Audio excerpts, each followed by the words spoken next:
¿no? Los beneficios son el ahorro significativo de combustible, la reducción del CO2 a una mayor escala, una menor congestión aérea y operaciones más seguras. Y el último ejemplo es el de la IATA, con mejoras operacionales inmediatas. Desde el año 2023, la Asociación Internacional del Transporte Aéreo incorporó en su Roadmap Net Zero 2050 las mejores operaciones como una de las principales herramientas para poder reducir emisiones en el corto plazo. En sus informes de los años 2023, 2024 y 2025, destaca que optimizar rutas mediante Free Route Airspace, implementar ascensos y descensos continuos y reducir esperas en tierra y aire puede ahorrar millones de toneladas de CO2 antes de 2030 sin depender de las tecnologías futuras, ¿no? Además, desarrolló una metodología global de aerolíneas y para poder medir el progreso real de las aerolíneas. Y bueno, estas medidas ya están siendo adoptadas por grandes empresas como en Frankfurt, en Dubái, y los beneficios de ello sería la reducción inmediata de emisiones, unos menores costos operativos para aerolíneas, y bueno, eso sería todo por los ejemplos. Le doy el paso a mi compañera.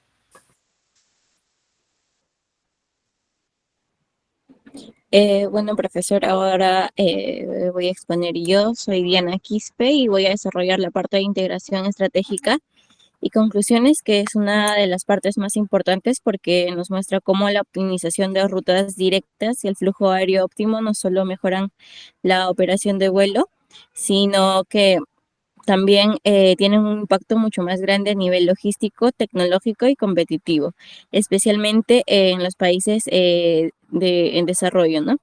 Para empezar, se puede observar que la idea central es la optimización de rutas directas del flujo aéreo óptimo, ya que no solo mejora la eficiencia operativa, sino que se ha convertido en una de las herramientas clave para fortalecer la competitividad logística, ¿no? Es decir, ya no se trata solamente de que un avión llegue un poco más rápido o consuma un poco menos de combustible, sino que se trata de que todo el sistema aéreo de un país pueda funcionar mejor, competir mejor y conectarse mejor con otros países y con el entorno el comercio internacional, ¿no? Y a partir de esta idea principal, la integración estratégica se sustenta con varios elementos. En primer lugar, tenemos la armonización entre países. Este concepto implica que los países trabajen de forma coordinada y ordenada, aplicando normas, procedimientos y estándares similares en la gestión del tráfico aéreo. Y bueno, ¿por qué es tan importante esta armonización? Porque cuando cada país trabaja con reglas distintas, con sistemas diferentes o con estándares que no coinciden, se vuelven más difíciles de coordinar los vuelos internacionales, ¿no? Se incrementan los tiempos de espera y se generan rutas más largas y se aumenta el riesgo de congestión aérea. En cambio, cuando existe armonización, los procedimientos de navegación son compatibles, se mejora la seguridad aérea, se reduce la posibilidad de errores o confusiones y se facilita el tránsito entre los diferentes espacios aéreos, ¿no? Esto no solo agiliza los vuelos comerciales, sino que también fortalece la relación entre los países y mejora la eficiencia del transporte internacional, ¿no? El segundo elemento es la mayor eficiencia logística. Aquí entran todos los beneficios relacionados con la reducción de tiempos y costos, ¿no? Las rutas más directas permiten llegar al destino en menos tiempo, gastar menos combustible y reducir las emisiones del CO2. Hay que tener en cuenta que además esta eficiencia genera una cadena de efecto positivo, ya que los vuelos se programan con mayor precisión, hay menos retrasos, las mercancías llegan en el tiempo previsto y las aerolíneas pueden operar con menos desvíos y menos congestión, ¿no? Todo esto hace que la logística aérea sea más predecible, más ordenada y más económica. Y bueno, cuando la logística mejora, todo el comercio exterior del país también mejora, ¿no? Y la carga llega antes, los envíos se pueden planificar mejor y se reducen los costos para empresas, exportadores e importadores, ¿no? En tercer lugar está la interoperabilidad tecnológica. Este punto es fundamental porque se refiere a que todos los países utilicen tecnologías que puedan conectarse entre sí, como sistemas de navegación aérea, sistemas de vigilancia, plataformas de control y procedimientos operativos. Bueno, cuando los sistemas son compatibles, los controladores aéreos tienen mayor comunicación, las aeronaves navegan con mayor precisión, se moderniza la infraestructura aérea y se permite que las regiones completas puedan invertir y operar de manera continua, ¿no? Bueno, en otras palabras, se podría decir que la interoperabilidad permite que el tráfico aéreo funcione como un solo sistema integrado sin importar dónde se originan o hacia dónde se dirigen, hacia dónde se dirigen los vuelos, ¿no? Es una base tecnológica necesaria para que el flujo aéreo sea más ordenado, más seguro y sobre todo eficiente. El siguiente punto es el impacto que todo esto tiene en la competitividad, ¿no? Cuando un país ofrece vuelos más directos, mayor puntualidad y el flujo aéreo más optimizado, automáticamente se vuelve más atractivo para el comercio internacional, ¿no? Esto nos beneficia directamente a los exportadores, ya que pueden enviar su carga en menos tiempo, a los importadores, ya que reciben sus productos con mayor puntualidad, y a las aerolíneas que operan con menos costos y mayor eficiencia. Finalmente, la diapositiva presenta una crítica muy importante, ya que los beneficios de estas estrategias son muy grandes, es necesario entender que su implementación debe ser gradual. Se necesita coordinación continua entre los países, apoyo técnico y capacitación y sobre todo inversión, ¿no? No todos los países tienen el mismo nivel tecnológico, ni la misma infraestructura, ni la misma capacidad para modernizar su sistema aéreo. Y sobre todo en un tiempo reducido, ¿no? Es por eso que el éxito depende de avanzar paso a paso, asegurando que cada país pueda adaptarse a los nuevos estándares sin quedar rezagado, ¿no? Como conclusión, se podría decir que nos recuerda que la integración estratégica no solo es un proceso automático, ya que es un trabajo conjunto que requiere compromiso, cooperación y planificación, ¿no? Bueno, finalizando todo el trabajo, se podría decir que la integración estratégica demuestra que optimizar las rutas directas y mejorar el flujo aéreo no solo transforma la operación de los vuelos, sino que fortalece la logística, moderniza la tecnología y mejora la competitividad, y esto nos ayuda a preparar sobre todo los países para un futuro de transporte que sea más seguro, más eficiente y sostenible, ¿no? Ya que es una apuesta a largo plazo con beneficios muy claros para el desarrollo global y especialmente para los países en crecimiento. Siguiente. Eso ha sido todo, profesor. Gracias. Gracias a usted. Interesante el tema porque esta es una forma de actuar, la organización, ¿no es cierto? La puntualidad, los suministros, la seriedad de las líneas aéreas se establece a nivel nacional y después a nivel internacional. Eso merita bastante sacrificio y esfuerzo, pero también mucha rentabilidad. Muchas gracias, señorita. Bien hasta. Bien, buen trabajo. ¿Qué grupo es ahora? A ver. Grupo 5. 7. No, el 5. Grupo 5, ya está.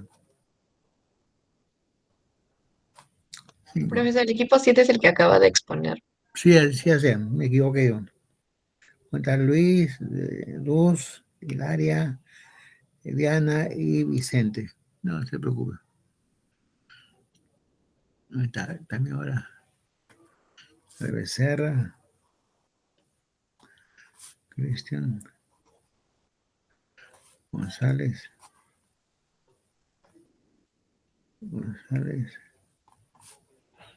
Ramsés, Hurtado, Valeria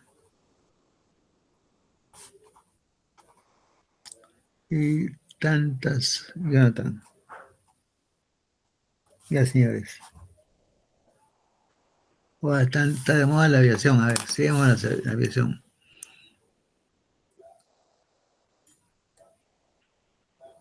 ¿Quién comienza? Yo, profesor. Muy bien.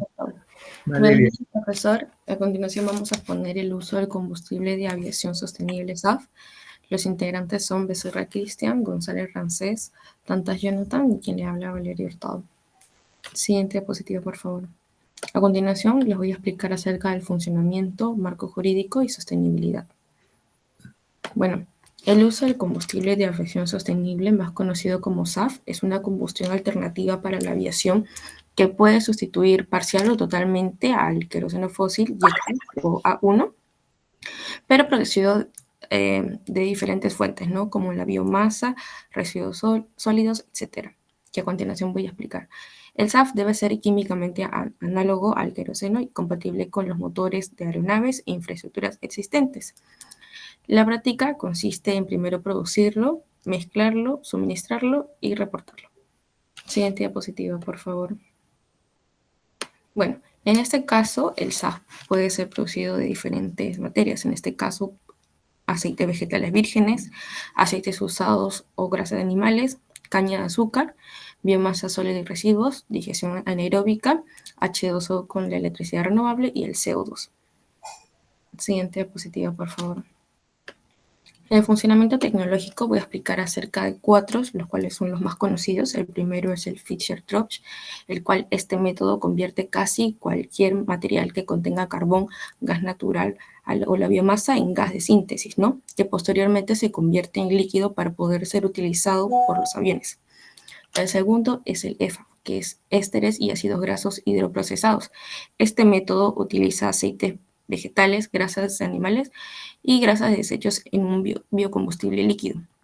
El tercero es el HFS-PSIP, que proviene de los azúcares fermentados hidroprocesados.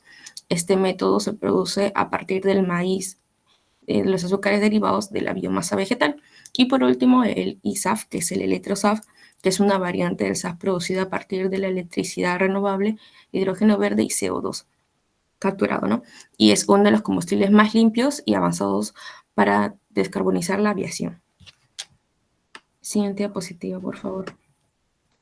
Bueno, voy a explicar acerca del marco jurídico y regulatorio. La primera es la normativa internacional, la OASI, que es la Organización de Aviación Civil Internacional, el cual el primer punto es el CORSIA, Carbon Offsetting and Reduction Scheme for International Aviation, el cual es el Sistema Mundial de Reducción y Compensación de Emisiones para Vuelos Internacionales.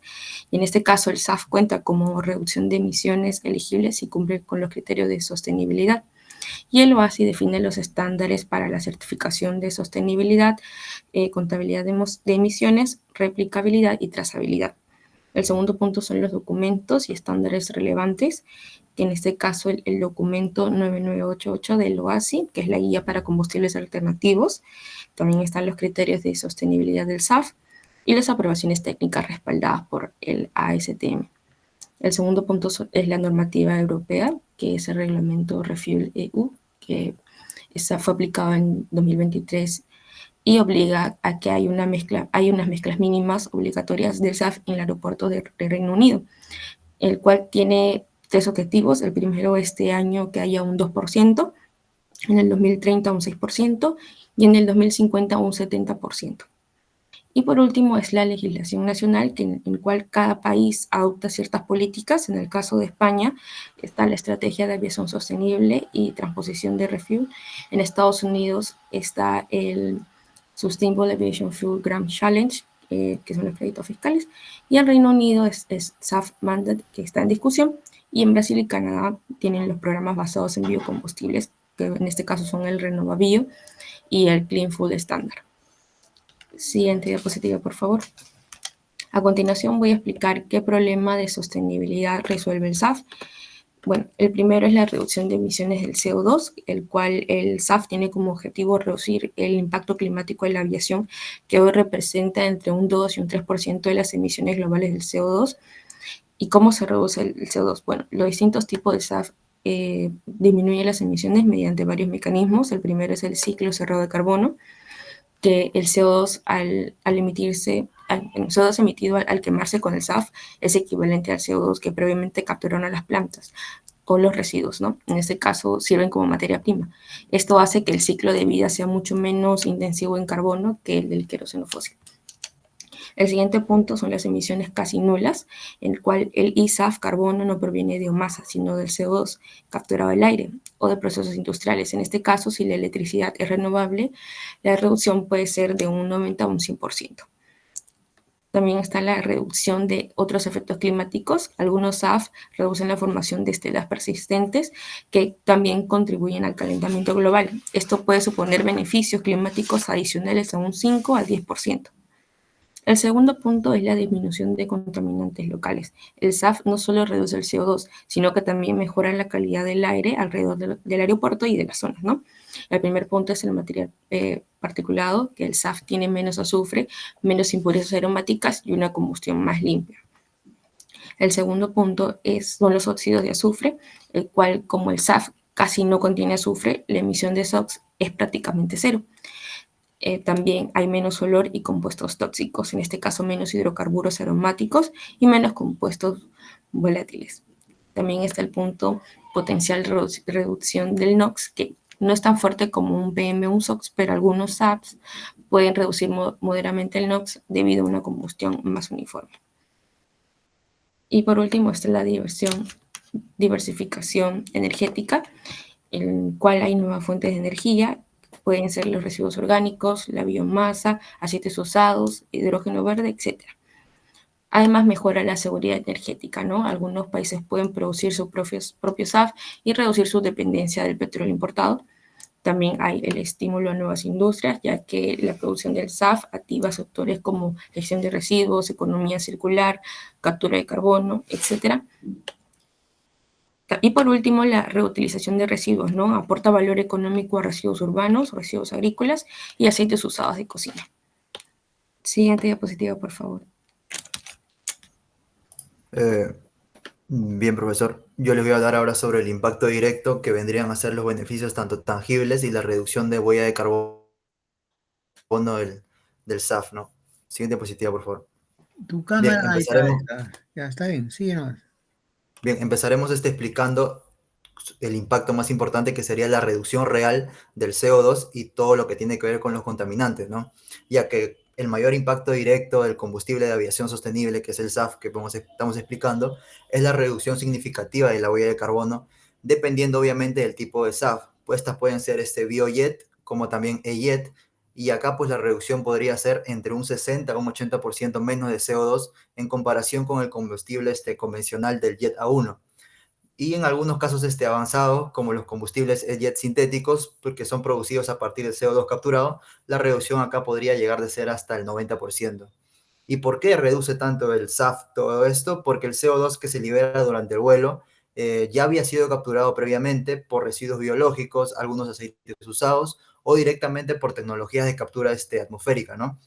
Entonces no se suma el nuevo CO2, sino que se recicla carbono que ya existe y pues se vuelve a utilizar. Y además el SAF reduce otros contaminantes también, hasta el 90% menos material particulado, y también genera menos estelas y menos óxido de azufre que los aviones van dejando en su paso, mejorando pues la calidad del aire en zonas aeroportuarias, ¿no? Siguiente diapositiva, por favor.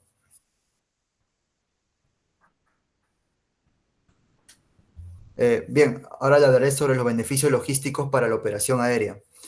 Todo esto a nivel operativo, pues el SAF obviamente no tiene sus ventajas importantes. Algunos beneficios logísticos vendrían a ser que no requiere modificar la flota, que también mejora la seguridad del suministro y reduce algunos riesgos regulatorios, ¿no? Volviendo al primer beneficio, que es no requiere modificar la flota, pues acá el SAF puede mezclarse con el combustible tradicional, como ya mencioné, en proporciones del 10 al 50%, y todo esto pues va a depender del certificado, ¿no? Y esto significa que todas las aeronaves actuales pueden usarlo sin modificar motores ni sistemas, lo que facilita pues su adopción y por ende su uso. Como segundo beneficio logístico, que es la mejora de la seguridad del suministro, pues cada vez más países ahora producen el SAF a partir de residuos locales, como podrían ser aceites usados, restos agrícolas, residuos urbanos o todo lo que mencionó mi compañera, ¿no? Y esto reduce pues la dependencia del petróleo importado y también diversifica la matriz energética del sector aéreo, que sería algo clave en la seguridad logística. Y como último beneficio, que reduce los riesgos regulatorios, ya que ahora las aerolíneas del mundo ya están sujetas a iniciativas como el CORSIA, el OASI, algunas normas de descarbonización de la Unión Europea y algunas metas nacionales de reducción de emisiones. ya que usar SAF permite evitar algunas multas, también pues obviamente se asegura por ende el cumplimiento normativo y mantiene rutas internacionales sin restricciones ambientales, ¿no? Siguiente diapositiva, por favor. Beneficios económicos directos, pues aunque el SAF a día de hoy en la actualidad es más caro que el petróleo normal, a un mediano plazo va a generar más ahorros y también ventajas competitivas, que es lo que se busca, especialmente para aerolíneas de países en desarrollo, ya que el Jet A1, como mencioné al principio, depende del precio del petróleo, que como todos sabemos el precio es volátil, ¿no? Va cambiando. En cambio el SAF se produce a partir de materias primas que se van a reciclar o algunos residuos locales, lo que permite una mayor estabilidad de costos de acá en el largo plazo. Como segundo beneficio económico directo, pues tenemos el acceso a incentivos y también al financiamiento verde, ya que las aerolíneas que adoptan SAF o que van a usar SAF o que usan SAF pueden acceder a algunos créditos verdes, también, ¿por qué no?, algunos bonos de carbono, a las inversiones internacionales en todo lo que tiene que ver sostenibilidad y algunos programas de cooperación técnica del OASI. Y esto pues reduce así, a grosso modo, costos totales de operación, ¿no? Y como último, que mejora la imagen corporativa, que es lo que toda marca busca, ya que el uso de SAF va a mejorar la reputación tanto empresarial como ambiental, lo que va a atraer pasajeros que son ecoconscientes, algunas alianzas globales que tengan la misma idea, la misma conciencia y contratos con empresas que exigen, ¿no?, reducción de huella de carbono para los viajes corporativos. Y todo esto pues se traduciría obviamente en mayor rentabilidad y la preferencia de mercado hacia tu marca. Siguiente diapositiva, por favor. Y como último impacto tenemos el aporte directo a la cadena de suministro aérea. Esto se debe a que la adopción del SAF fortalece la cadena aérea porque permite algunas operaciones más limpias en todo lo que viene a ser aeropuertos. Asimismo, también reduce la exposición a las regulaciones sobre las emisiones, facilita algunas certificaciones ambientales como por ejemplo el ISO 14001 y también incrementa la competitividad de un aeropuerto o, por qué no, del país en el mercado global, ¿no? Y así, en conclusión, usar SAF pues, va a convertir a un país en un hub aéreo más sostenible, también, ¿por qué no?, más atractivo y con menores riesgos tanto ambientales como financieros. Doy paso a mi siguiente compañero, profesor. Gracias. Ya, bien.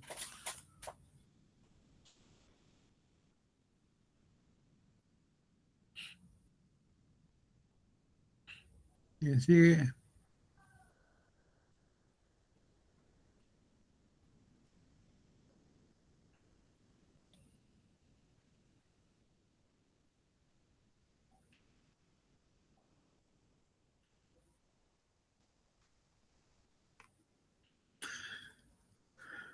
Claro, el encargado de cadena de suministros no necesariamente tiene que ser especialista en combustibles, pero vean ustedes, la tecnología está esmerada en buscar nuevas fuentes de suministro para nuevas formas de combustible, no necesariamente querosén, sino otras fórmulas más, que pueden ser materias no llenas de combustible que pueden mejorar y economizar y tener mejor imagen en la aviación.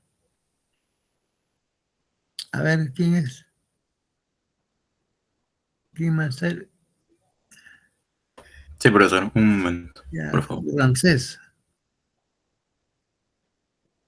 o Sí, Jonathan. profesor. Jonathan. Jonathan Javier. Sí, profesor, ¿me puede ver? Sí, te veo. Bien, ahora vamos a hablar sobre los ejemplos. El primero de ellos es sobre el United Airlines de los Estados Unidos.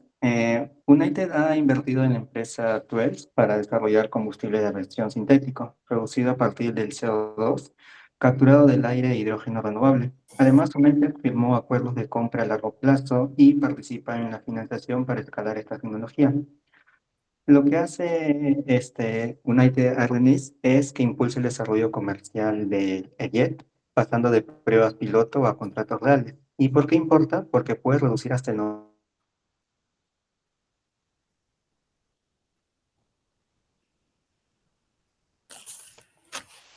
Se cortó la transmisión de Jonathan. También tu cámara también no funciona.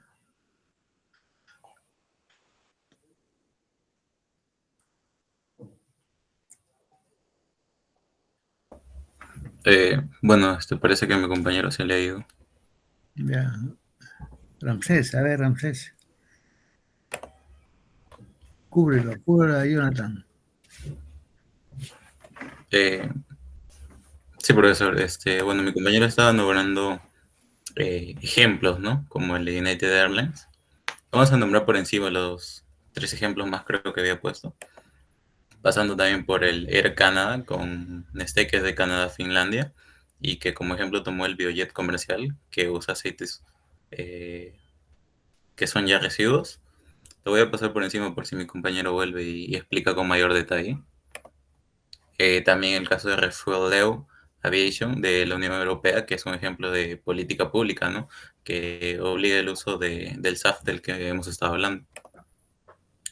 Bueno, voy a pasar con mi parte, ahora sí, ya habiendo pasado por los ejemplos, que es la armonización como eje de competitividad, ¿no? Porque para que el SAF, del que tanto hemos hablado hoy, funcione en el transporte internacional, no puede ser un esfuerzo aislado, ¿no? Requiere de una armonización o una estandarización y que estos estándares sean idénticos en todo el mundo, ¿no? Por lo tanto, existe el concepto drop-in, que consiste en la integración estratégica y que es posible porque el SAF es un combustible drop-in que no requiere cambios en los motores de las aeronaves ni tampoco en la infraestructura, ¿no? de la distribución que tienen los aeropuertos actualmente. Y también se necesitan estándares globales, ¿no? Ya que esta armonización se logra mediante normas internacionales, ya que si un país en desarrollo adopta estas normas rápidamente y se conecta a esta red global de aviación sostenible, tampoco va a tener fricciones técnicas. Luego vamos a ver el impacto que tiene en la competitividad logística, pero específicamente en los países que están en desarrollo. Por lo tanto, como que responderemos a la pregunta es, ¿cómo ayuda esto a un país emergente, ¿no? Como Perú o Brasil? Bueno, puede ayudar en cuanto a creación de green hubs, ya que estas aerolíneas tienen mandatos de descarbonización, como el Corsia o el Refuel EU. Y también una ventaja es que si un aeropuerto de un país en desarrollo, como puede ser Perú, ofrece un suministro constante del SAF, se vuelve preferente a las escalas técnicas, ¿no? Y a rutas de carga. Y las aerolíneas podrían elegir rutas donde se puedan reposar el SAF para cumplir con las cuotas de las emisiones que se tienen. Bueno, también existiría una mitigación de barreras arancelarias, ya que el mundo avanza hacia los impuestos fronterizos al carbono, ¿no? Y la ventaja sería que los productos exportados vía aérea, como pueden ser espárragos, arándanos, que el Perú es un gran exportador, y también los textiles de alta moda, como la lana de alpaca, desde países de desarrollo, como puede ser Perú, van a tener una menor huella de carbono, ¿no? Y si el avión usa SAF, esto hace que los precios se mantengan de manera competitiva para que pueda existir en Europa y tenga una buena competencia. Y por último, una valorización de la cadena del suministro local, ¿no? Ya que en estos países en desarrollo suelen ser ricos en biomasa, ya que es como residuos agrícolas o aceites usados, por ejemplo, Brasil, o desechos, como se llama, y que es un commodity energético de gran valor, ¿no? Y esto reduce la dependencia de los combustibles importados. Bueno, vamos a pasar sobre la postura crítica que hemos tenido al trabajar sobre este tema y vemos que el problema del costo es que el SAF cuenta actualmente entre 2 y 4 veces más que el combustible convencional, que es el Jet A1, y que el riesgo para países en desarrollo es que si los países en desarrollo solo se limitan a exportar materia prima o biomasa a Europa para que produzcan SAF, vamos a perder la oportunidad de industrializarnos, ¿no? Ya que se nos van nuestros recursos.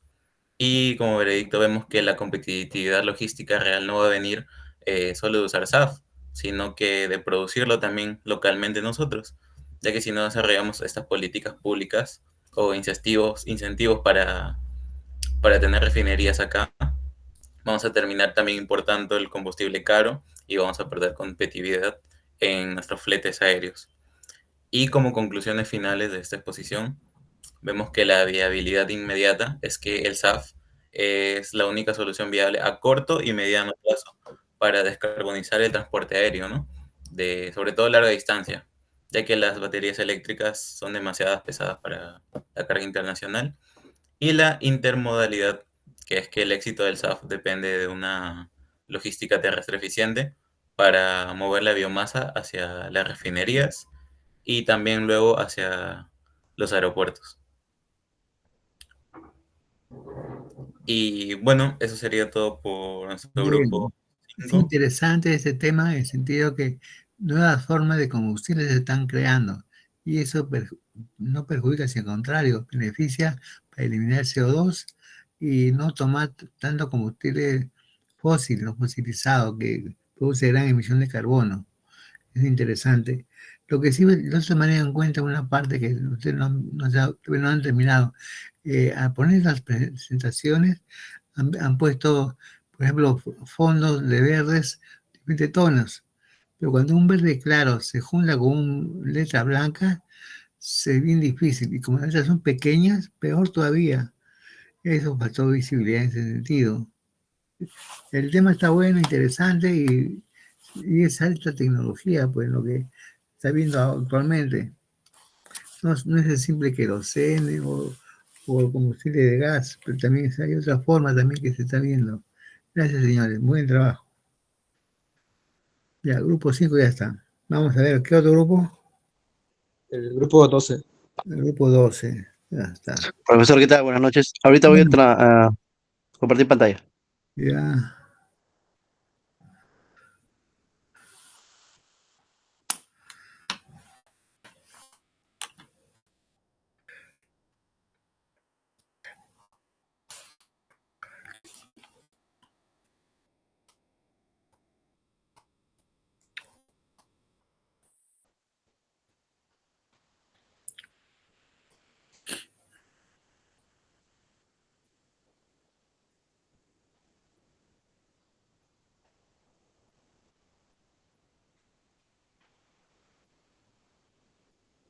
¿Se puede verlo, profesor? ¿Dónde están ustedes? No lo veo. ¿Ahí? Sí, está bien, pero la carátula falta. Sí, ahorita lo voy a proyectar. Ya, a ver, ¿dónde están los señores? Araujo, Gallardo, Kevin, Espinal, Lipersky, pero yo no creo, Lipersky, yo no sé tu situación verdaderamente, porque tú has faltado bastante, no sé, realmente no sé tu condición. Pedro Rafael, a ver.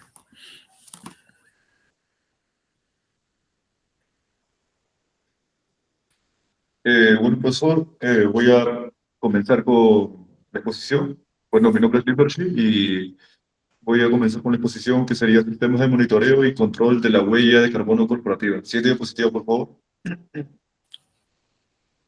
Bueno, ¿qué es la huella de carbono corporativa? En esta primera diapositiva voy a explicar qué entendemos por huella de carbono corporativa. La huella de carbono corporativa es la cantidad de gases de efecto invernadero que genera una empresa en un periodo de tiempo normalmente de un año.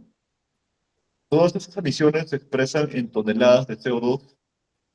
Y bueno, esta huella incluye por un lado las emisiones directas que salen de las propias operaciones de la empresa, como el consumo de combustible en vehículos o maquinaria, y por otro lado, incluye también emisiones indirectas que vienen de la electricidad que compramos y de toda la cadena de valor, proveedores, transporte contratado, uso de productos y gestión de residuos. Es importante diferenciar entre huella organizacional y huella de producto. La huella organizacional mira a toda la empresa, oficinas, almacenes, flota, viajes de trabajo, etc. En cambio, la huella de producto se centra en el ciclo de vida de un producto o servicio concreto, desde las materias primas hasta el fin de vida. En el caso de la logística y el comercio exterior, estas dos visiones se conectan por un lado, calculamos la huella total de la empresa y por otro podemos asignar emisiones específicas a rutas, clientes o envíos determinados. ¿Tiene diapositiva, por favor?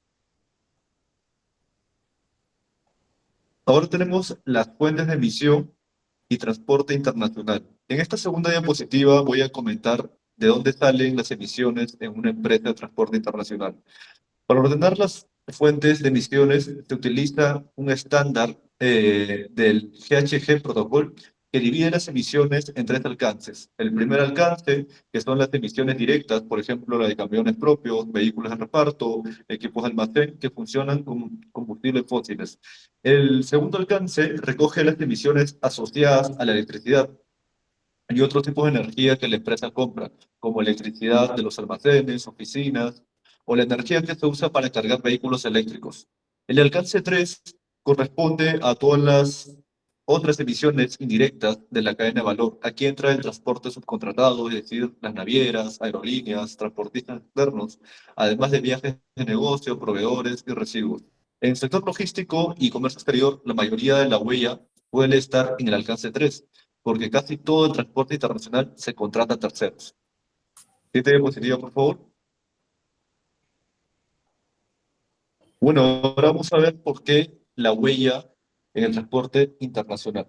En esta tercera diapositiva explicaré por qué es tan importante medir la huella de carbono específicamente en el transporte internacional. En el pasado, esto se veía como algo voluntario, relacionado con la responsabilidad social. Hoy se está convirtiendo en un requisito de negocio. En primer lugar, medir la huella ayuda a la gestión de riesgos, permite anticipar el impacto de futuros impuestos del carbono, nuevas normas sobre combustibles y posibles restricciones operativas. Si una empresa no sabe cuántas emisiones genera cada ruta o cada modo de transporte, no puede planificar bien sus inversiones ni su estrategia. En segundo lugar, están las exigencias de los clientes. Los grandes cargadores, como empresas de retail o industria, ya piden a sus operadores logísticos datos de emisiones por envío, objetivos de reducción y opciones de transporte de menor emisión de carbono. En tercer lugar, medir también sirve para mejorar la eficiencia y los costos. Al tener datos, la empresa puede identificar rutas o proveedores con peor desempeño, reducir viajes vacíos y optimizar la combinación de modos de transporte. Muchas de las medidas reducen el CO2 y también significa menos consumo de combustible y por lo tanto mejora la eficiencia y se considera un ahorro económico.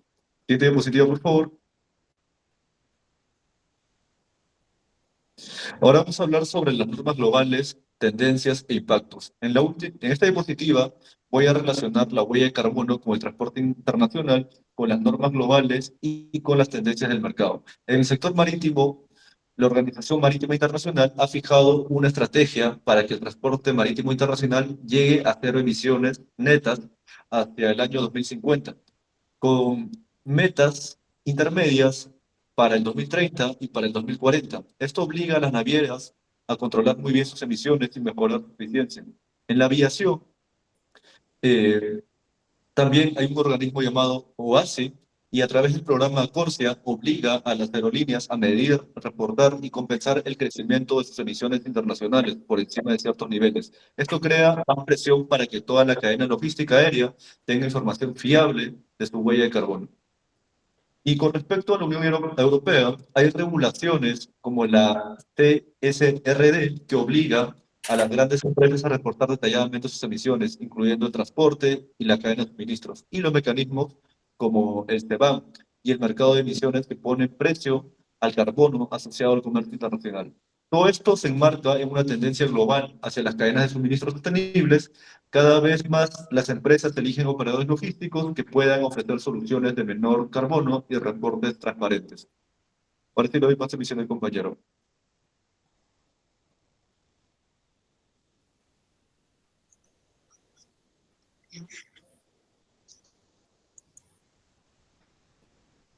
¿Me puede ver, profesor? Y así te veo, está bien. Ya, listo. Bien, siguiendo con la exposición voy a mencionar el tema de sistemas y tecnologías de monitoreo de la huella de carbono, el cual tiene por objetivo recoger, medir y analizar los datos que generan emisiones de CO2, ¿no? Dentro de esta cadena logística internacional, ya sea vía marítima, aérea, ¿no? O terrestre también. Dicho sea de paso, también es importante mencionar que la digitalización ha ayudado a que pueda aumentar el seguimiento y el monitoreo o la trazabilidad, ¿no? a este tipo de emisiones que de CO2, ¿no? Entonces, todo este objetivo es poder reducir la huella corporativa que dejan estas empresas, ¿no? Bien, como primer punto puedo mencionar los sensores IoT, que significa Internet of Things, los cuales permiten conocer exactamente qué rutas o qué formas de rutas toman y qué rutas pueden generar más CO2, ¿no? Y actuar con respecto a ellos, ¿no? ¿Qué puntos esenciales eh, hay a estos tipos de sensores? Pues puede ver la velocidad, el consumo del combustible, las condiciones del motor y las emisiones que se generan por kilómetro, ¿no? El otro sistema de tecnología es el GPS, el cual permite medir las rutas reales utilizadas y compararlas con rutas más eficientes, ¿no? Asimismo, también el GPS sirve para evitar rutas congestionadas, ¿no? Donde el consumo de combustible aumenta, ¿no? También analiza patrones de tráfico y también planifica proyectos eh, para la sostenibilidad, ¿no? Asimismo, como último punto del sistema y tecnología, también está la Big Data e IA, el cual la Big Data es la información que guarda de manera masiva y se usa para poder predecir sucesos o contingencias, ¿no? Estas funciones también, una de las funciones es que optimiza rutas para poder reducir las emisiones de CO2, ¿no? Y se apoya de la inteligencia artificial, ¿no? Por ejemplo, la empresa Musk, que está en la imagen al extremo derecho, pues utiliza la inteligencia artificial para que ésta pueda trazar las rutas donde las emisiones de CO2 sean las menores posibles, pues, ¿no? Bien, ahora el siguiente punto es las normas, la normatividad y estándares de medición de las emisiones de CO2, las cuales es una metodología que garantiza que los datos que están enviando estas empresas sean válidas y auditables, ¿no? Porque sabemos que el papel puede aguantar todo, pero si esta no es verificable y revisada, pues el objetivo no se va a poder cumplir, ¿no? Que es la reducción de la emisión de CO2, ¿no? En este punto hemos podido rescatar cuatro normativas principales, el cual, como lo mencionó el compañero, una de ellas es el GHG Protocol, que significa Greenhouse Gas Protocol, el cual es un estándar, el cual es el más utilizado a nivel mundial con respecto a la huella de carbono, y el que este tipo de normativa tiene tres alcances, ¿no? Y el alcance que va más para el transporte internacional es el alcance 3, ¿no? Bien, el otro es el ISO 14064, que permite que la empresa certifique oficialmente su nivel de emisiones, ¿no? Sirve también de complemento para la GHG. eh, y bueno, también tiene el objetivo de que los reportes o informes que envían estas empresas sean consistentes, comparables y verificables, ¿no? Bien, el otro es el sistema MRV de la Unión Europea, el cual tiene por objetivo reducir progresivamente las emisiones del transporte marítimo y preparar a las navieras para mecanismos económicos, ¿no? Eh, este, si- este, Esta normatividad también tiene por objetivo que el transporte marítimo, los envíos que hacen de manera anual, los reportes anuales, sean verificables y generalmente está más asociado para buques que sobrepasan las 5.000 toneladas de registro bruto, ¿no? No para todo tipo de buques, sino para lo que tienen carga alta, ¿no? Y por último está el CORSIA, el cual, el cual es un sistema global creado por el OASI, que es el Organismo de Aviación Civil Internacional, el cual ha creado esta normatividad que tiene por objetivo cubrir todas las aerolíneas del mundo, ¿no? Normalmente entró en dos fases, que es la primera fue una fase piloto, ¿no? Para que puedan establecerla, que estuvo en el periodo 2021-2023 y actualmente están en fase de aplicación obligatoria, ¿no? El fin de esto es que ya para el 2027 todas las aerolíneas civiles internacionales estén acopladas a este tipo de normatividad, pues, ¿no? Y bien, le doy paso a mi compañero. Muchas Ya, gracias. gracias. Oye, bueno, ahora empezaremos a hablar acerca del tema 5, que son el sistema de control y reducción de emisiones. Bueno, aquí el transporte internacional es responsable, ¿no?, de una parte significativa de las emisiones globales de los gases de efecto invernadero, ya que por ello las empresas operan con cadenas logísticas globales que pueden aplicar estrategias avanzadas para poder monitorear, reducir y también compensar sus emisiones. Como primer punto que podemos tocar es la optimización de rutas y de logística. La optimización logística no solo busca lo que es reducir costos, sino también disminuir el consumo energético total. Lo que son las empresas que utilizan sistemas avanzados como puede ser el TMS, que es el Transport Management Systems, que es lo que calcula las rutas óptimas, los tiempos, los costos, el consumo de combustible y hasta también la huella de carbono por envío. También tenemos lo que es la inteligencia artificial y el Machine Learning, que lo que permite es predecir la congestión, identificar patrones de retraso y también ajustar las rutas dinámicamente. Y también podemos mencionar lo que es una integración multimodal, que es combinar el camión, tren y barco para poder elegir el modo más eficiente energéticamente. Los impactos adicionales a esta optimización es lo que hace, ¿no?, que es reducir tiempos muertos en puertos y aeropuertos, reducir la necesidad de flota adicional y también disminuir las emisiones indirectas al aumentar la eficiencia global de la cadena. Un ejemplo podemos hablar, ¿no?, de las grandes navieras que aplican el Slow Steam Plus, un sistema que ajusta lo que es su velocidad en tiempo real según sus condiciones climáticas y costos de combustible, lo que hace que ellos logren una reducción de hasta 30% de CO2. Siguiente diapositiva. Ahora hablaremos acerca de innovación en combustibles, que es el biocombustible, el hidrógeno, el GNL. Esto es la transición, ¿no?, hacia combustibles más limpios en esencial para poder cumplir lo que son los objetivos de acuerdo de París y las revoluciones sectoriales. Si hablamos acerca de GNL, que es el gas natural licuado, es lo que reduce el oxígeno de nitrógeno, que es el NOx, en más del 80% y en partículas en 99%. Es utilizado también principalmente por barcos de nueva generación y permite cumplir con normas de la Organización Marítima Internacional, que es la IMO. También tenemos lo que es los biocombustibles avanzados, que es lo que incluye el HVO, que son aceites vegetales hidrotratados, y además son aerolíneas que ya realizan vuelos, ¿no?, con mezclas del 10% al 50% para poder reducir así la huella de carbono. Esta es una buena opción y es muy inmediata, ya que no requieren modificaciones de modificar los motores, sino solo se deben consumir ese biocombustible. También tenemos lo que es el hidrógeno y combustibles sintéticos.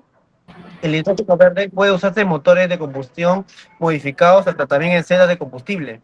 Los e-fuels, que son los electrocombustibles, se producen usando lo que es la energía renovable, lo que hace que el transporte marítimo ya sea más óptimo, ¿no?, y menos costoso para el medio ambiente. Y también se puede utilizar en camiones, como pueden ser en marcas como Hyundai y Daimler, que operan flotas piloto en Europa. Siguiente diapositiva. Hablaremos acerca también de la renovación y electrificación de flotas. Aquí la modernización de flotas no solo implica también cambiar vehículos, sino también integrar tecnología, ¿no? Como acciones principales tenemos la sustitución gradual de unidades antiguas por vehículos mucho más estandarizados equivalentemente. Además se va a integrar lo que son los sensores telemáticos que registrarán el consumo por kilómetro y emisiones instantes, lo que va a ser un uso creciente de los camiones eléctricos, que podría ser la última milla internacional, como puede ser utilizado para Amazon, DHL o FedEx. También se están utilizando como una acción principal los barcos híbridos, que combinan baterías y combustibles tradicionales para las maniobras portuarias. Siguiente diapositiva. Por último punto, hablaré acerca del mantenimiento predictivo y el ecodriving. El mantenimiento predictivo, cuando las empresas integran todo lo que es el mantenimiento predictivo, se utiliza el Big Data o el IoT para poder identificar lo que es los desgastes, ¿no?, de piezas en base a horas reales de operación. También pueden predecir lo que son las fallas que provocan sobreconsumo, por ejemplo, los filtros, inyectores o neumáticos en mal estado. Y también pueden lo que es reducir el tiempo de innovación de unidades. Esto lo que va a traer es una reducción entre el 5 hasta el 12% en emisiones con eficiencia mecánica. Y el ecodriving se complementa con capacitaciones continuas, ¿no?, que puede ser la aceleración y frenado, revoluciones del motor, la velocidad de promedio, consumo por tramo o tiempo de ralentí. ¿Entiende? Ahora hablaremos acerca del punto 6, que es el mecanismo de compensación y neutralización. Aquí estos mecanismos lo que hacen es permitir que las empresas neutralicen las emisiones que no pueden eliminar en sus procesos logísticos. tenemos como primer punto los créditos de carbono. Los créditos de carbono lo que permiten es compensar, ¿no?, las emisiones a través de proyectos certificados que reducen o también capturan lo que es el CO2. Se emiten bajo estándares internacionalizados que aseguran lo que es la medición, reporte y verificación, las auditorías independientes y la transparencia, pues, mediante plataformas que el blockchain. Como tipo común de proyectos que se tienen en crédito de carbono, se tienen los eólicos y solares a gran escala, las capturas de metano, la restauración de humedales y también la eficiencia energética industrial. Siguiente. Como proyecto de reforestación y programas RED, tenemos el RED+. Este programa lo que hace es permitir compensar emisiones, evitando la deforestación y promoviendo así la conservación de bosques. Como aporte principal, tenemos que esta protege la biodiversidad y ecosistema único, ¿no? Y reduce lo que son las emisiones por cambio de uso del suelo, que son una de las principales emisiones globales. Esto lo que también genera son créditos de carbono de alto impacto social. También tenemos lo que es la reforestación corporativa, que muchas empresas financian para poder plantar forestales certificados, la reforestación de zonas degradadas y también la restauración de cuencas híbridas. Este tipo de proyecto también contribuye a mejorar lo que es la imagen empresarial y el cumplimiento de políticas ESG. Siguiente. Ahora hablaremos de la compensación voluntaria versus regulada. Primero tenemos que entender qué es la voluntaria, ¿no? Acá es cuando las empresas deciden compensar para alcanzar metas internas. Atraen lo que son los inversionistas que buscan tener portafolios sostenibles y así fortalecer la reputación y la relación con clientes internacionales. En cambio, la regulada es impulsada por normativas como la CORSIA, que es para la aviación internacional, o la ETS marítima, que obliga a las navieras a comprar permisos por sus emisiones. Esta regulación de comercio internacional que exigen reportes de huella de carbono son para acceder a ciertos mercados. Las empresas que deben cumplir, medir, reportar y también verificar sus emisiones bajo metodologías estandarizadas. Siguiente. Y ya por último, le haré acerca del papel de este mecanismo para empresas internacionales. Así, los mecanismos de compensación son fundamentales en el sistema global de monitoreo porque permiten así alcanzar las metas del net cero en sectores donde la reducción directa es difícil, como es la aviación y el transporte marítimo. También lo que se busca es garantizar la transparencia y responsabilidad corporativa ante clientes B2B o B2C. Ayudan también a cumplir estándares globales como el CPD, el GRI, el TCFD, hasta el ISO 14064, y mejora la competitividad en cadenas logísticas en que exigen bajas emisiones. Esto lo que va a buscar es fortalecer, ¿no?, la sostenibilidad corporativa mediante acciones mediables y auditables. Siguiente. Ahí luego con mi compañero.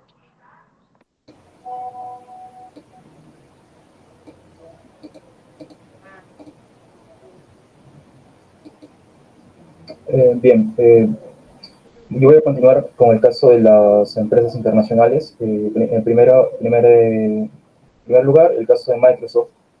En el caso de Microsoft, por ejemplo, este año, en su informe de sostenibilidad 2025, ellos reportaron una reducción del alrededor del 30% de emisiones de alcance 1 y 2 respecto a su línea base 2020. En base a ello, ellos han logrado transformar su centro de datos. Por ejemplo, construyeron algunos con madera maciza. De esta forma redujeron un importante porcentaje, alrededor de un 70%, de la huella incorporada. La huella incorporada versus la construcción tradicional, migrando hacia diseños de refrigeración más eficientes, ¿no?, lo que son la refrigeración líquida a nivel chip. Además, también se sabe que Microsoft ha adquirido grandes volúmenes, por ejemplo, grandes volúmenes de eliminación de carbono, perdón. Por ejemplo, lo que ellos mencionaron en ese informe era que alrededor de 1.4 millones de toneladas métricas en el año 2021, como parte de su estrategia, ¿no?, que hacia emisiones negativas para el año 2030. También en su informe ellos mencionaron que ellos van a dar un enfoque hacia emisiones de alcance 3, incluyendo a sus proveedores, incluyendo la logística, incluyendo la fabricación de dispositivos, el caso del transporte también, lo que demuestra que el sistema no solo es de hogares más oficinas, sino que de toda la cadena de valor. Siguiente.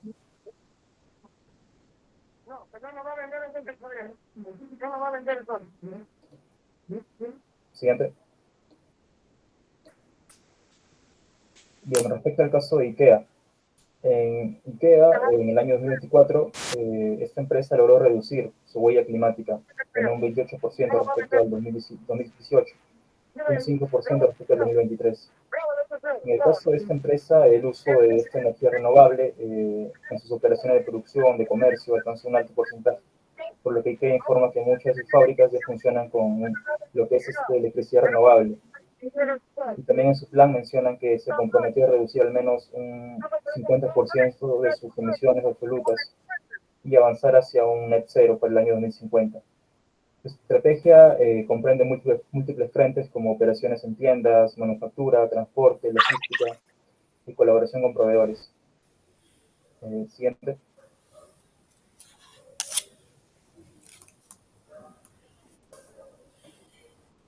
Siguiente.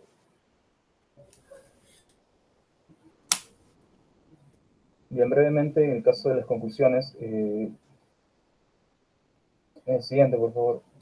Bien, en el caso de las conclusiones, de una forma breve, se puede mencionar que la medición sistemática es el pilar de cualquier estrategia climática corporativa. Estos sistemas de monitoreo permiten cuantificar de manera precisa las emisiones de gases de efecto invernadero y obviamente ofrecen la base para definir metas realistas, cumplir con estándares internacionales y orientar las inversiones hacia la reducción de emisiones.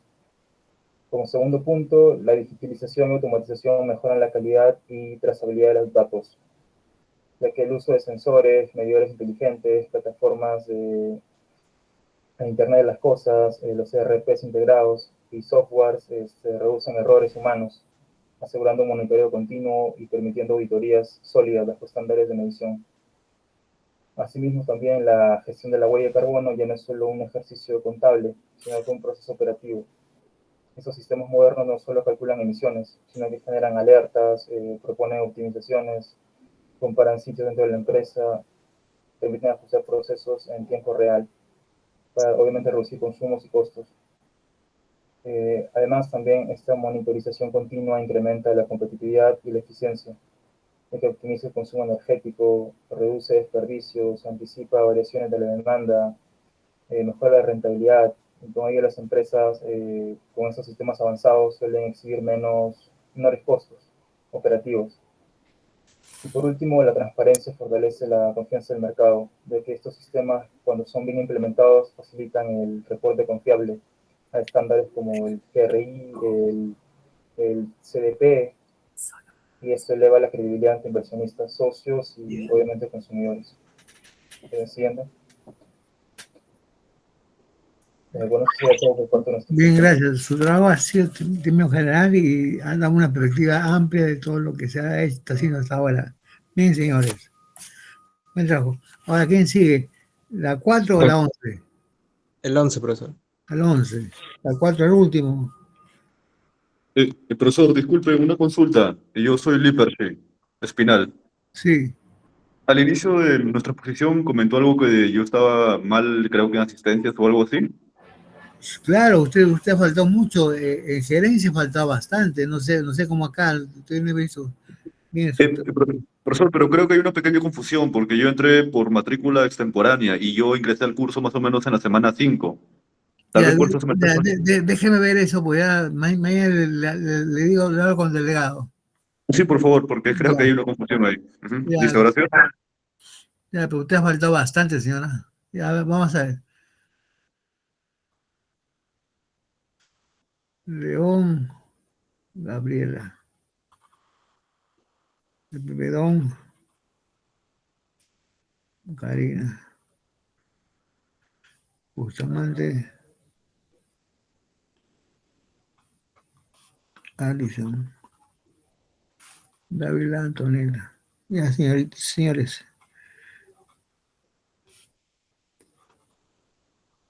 Ya, ¿quién comienza? Ya, yo comienzo, profesor. Buenas noches, profesor. Buenas noches, compañeros. Alison. Sí. Ya. Hoy les vamos a hablar acerca de nuestro tema de transporte internacional. Siguiente, por favor.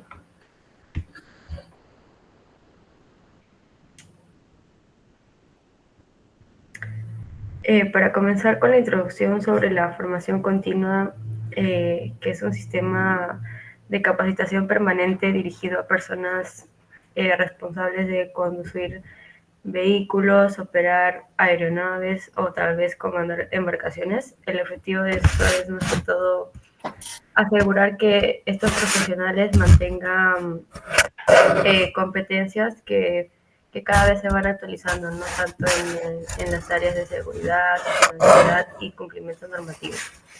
Y bueno, aquí dentro de este tema de formación continua, la práctica asignada es la práctica asignada. La práctica asignada consiste en un conjunto de capacitaciones periódicas que pueden ser tanto prácticas de conducción responsable como para los vehículos terrestres, que pueden ser los autos, los buses, los camiones o tal vez transporte público, ¿no?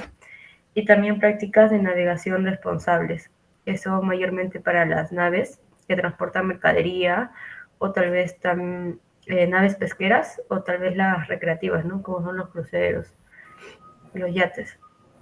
Y bueno, también las prácticas de vuelo responsable, que abarcan más que todo aquellas actividades que van para la aviación civil, comercial o militar. En estos casos, las prácticas buscan reforzar habilidades y técnicas y comportamientos que puedan reducir los riesgos operativos que hay al realizar estas actividades. Y bueno, también en gran parte tienen impactos ambientales o tal vez fallas humanas. Siguiente, por favor.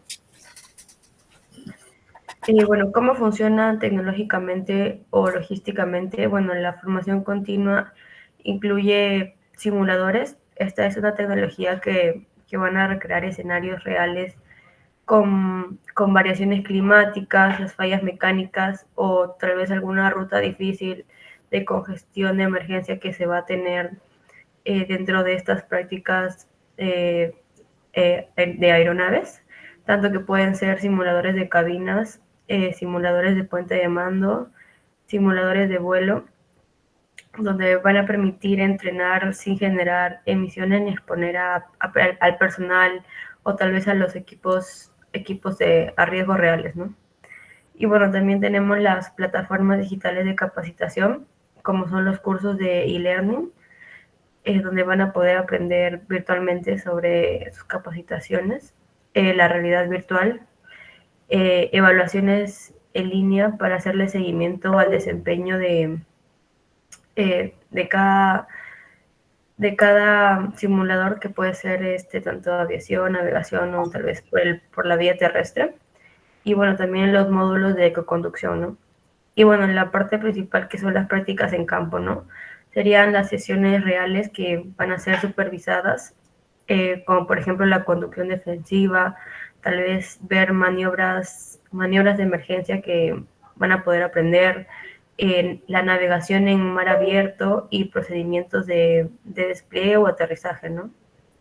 Y bueno, el reglamento logístico es que mayormente las empresas suelen tener cronogramas semestrales o tal vez anuales con ciertas certificaciones obligatorias que deberían de seguir, ¿no? Tal vez exámenes teóricos y prácticos y las auditorías internas y externas que no deberían de faltar. Siguiente, por favor.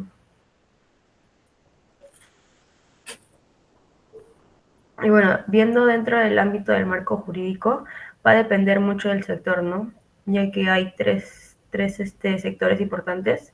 Uno de ellos es la navegación marítima.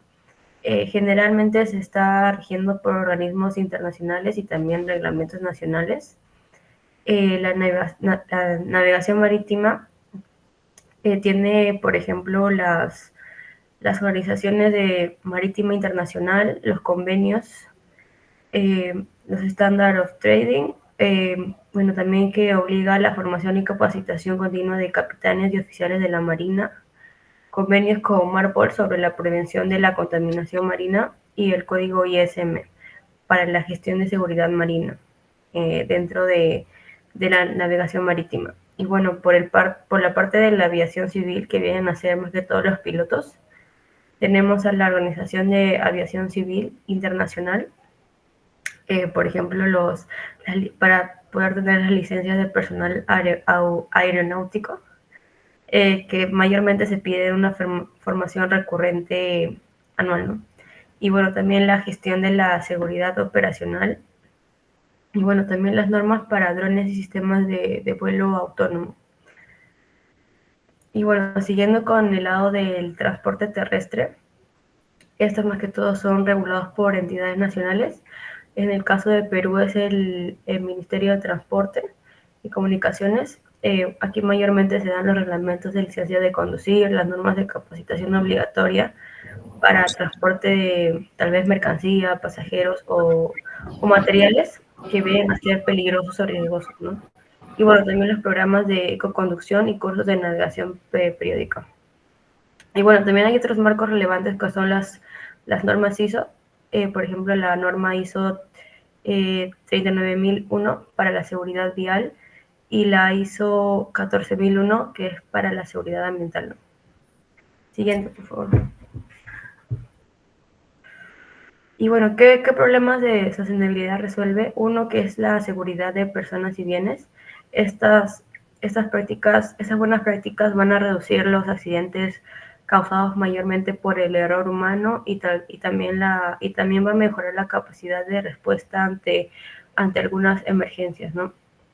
Y bueno, por el lado del impacto ambiental, va a fomentar que tal vez la conducción, la navegación o el vuelo sea mucho más eficiente para que se pueda reducir la emisión de combustibles, ¿no? También disminuir la emisión de dióxido de carbono, nitrógeno, partículas que no sean ecoamigables. Y bueno, también reducir el derrame o el vertimiento de petróleo, combustible, ¿no? En el caso marítimo. Y bueno, la eficiencia operativa, va a haber menos desgaste de vehículos o tal vez de las naves. Se va a utilizar menor energía para esto y bueno, los costos operativos para las empresas y gobiernos, ¿no? Van a disminuir también. Y mayor vida útil de maquinaria, motores y equipos. Siguiente, por favor.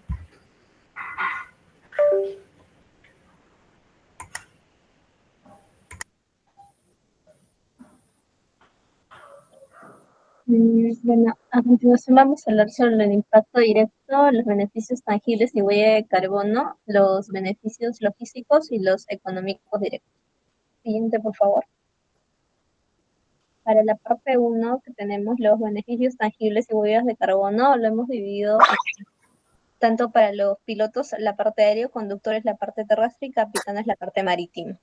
Para la parte de los pilotos tenemos 3 beneficios asociados también a la parte de sostenibilidad. Por un lado, que vendría a ser la aplicación de las técnicas de vuelo eficiente como consecuencia de las capacitaciones constantes.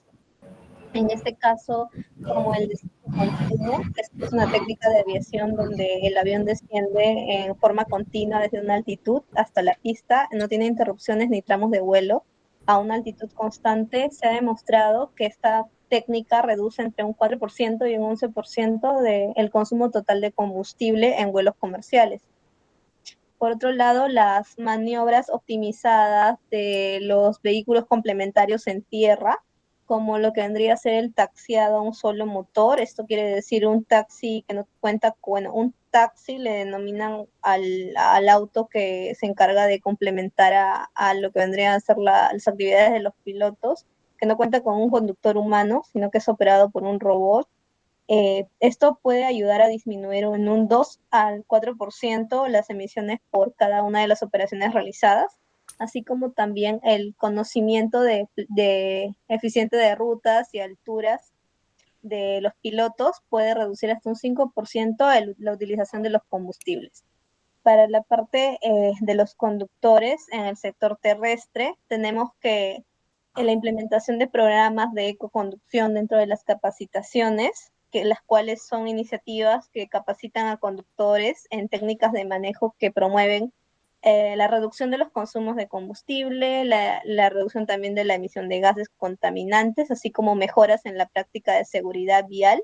Ha logrado que se reduzca entre el 3 al 19% del consumo total de los combustibles utilizados por tramo. Así como también encontramos que cuando la capacitación se refuerza regularmente, la reducción por tramo del combustible se mantiene entre un 2.9 y un 6.3%. También tenemos que como parte de las capacitaciones se ha logrado que muchos conductores eviten las aceleraciones bruscas y mejoren su anticipación al tráfico, lo cual ha logrado reducir emisiones de CO2 por kilómetro de manera significativa dentro de los tramos estudiados. Para la parte del sector marítimo, tener un correcto control de la velocidad o lo que denominan slow steaming, la cual es una práctica que ayuda a reducir la velocidad de un buque de carga de manera intencional para ahorrar combustible y disminuir emisiones, ha generado que también se logre reducir entre un 5 a un 10% del consumo del combustible utilizado para esta clase de transporte por viaje, así como un capitán que se encuentre correctamente capacitado en conocimiento de rutas marítimas según el clima y las corrientes, ha ayudado también a mejorar la reducción del combustible en un 3% a un 7%. Cómo conocer técnicas correctas de maniobra y atraques eficientes, los cuales son procedimientos que se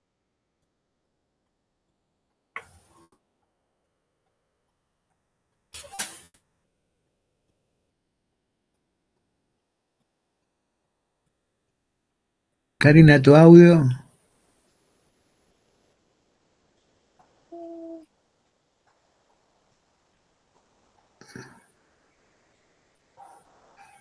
Karina, tu audio no se escucha.